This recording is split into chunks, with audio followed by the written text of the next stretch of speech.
Hello friends, welcome to my channel. আজকে ছিল সন্ধ্যাবাড়িতে এই বার্থডে বাড়িতে ইনভাইট বড় বৌদির ছেলে, মানে জানো তো এটা আমার একটা বেস্টি। ওর বার্থডেতে খুব একটা লোককে ডাকা হয়নি, যেহেতু ওর এখন পরীক্ষা চলছে, সেই কারণে এই কয়েকজনকে নিয়েই আমরা খুব আনন্দ করছি। আর আমরা এই বাড়ির মেম্বার তো কেক পায়েস খাচ্ছি, আর একজনের পেছনে লাগা হচ্ছে, তাই ও ভয়ে খেতে পারছে না। আর ইনি এখানে দেখো পায়েস বাড়তে ব্যায়াম শুরু করে, আমি খেয়ে তো পাতা সাফ করে ফেললাম। তারপর এই দেখছি খেয়ে এখানে পাইচারিও শুরু করেছে, তারপর লাস্টে বড় বউগুলো খেয়ে নিচ্ছে। আমরা জাস্ট বার্থডে বাড়িতে এসে খুব মজা করলাম, এনজয় করলাম। এখানে এখন সাজানো হচ্ছে মমতা ব্যানার্জি। মমতা ব্যানার্জি না মমি, ওই ঠিক বুঝতে পারছি না। তারপর আমাদের জাস্ট ঘরের মেম্বারদের জন্য ছিল ফিশ ফ্রাই, সরি এটা হচ্ছে কি চিকেন, কি বলে ওটা, যাই হোক। আর আমি তারপর বার্থডে বাড়ি থেকে ঘুরে এসে ঘরের যা কাজ ছিল সেগুলো করে নিলাম।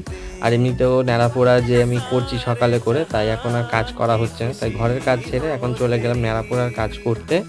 তার সকালে যেহেতু লোক খুঁজে পাওয়া যায় না, আর আমি একাও করি না, তাই রাতে গেলাম ন্যাড়াপোড়ার কাজ।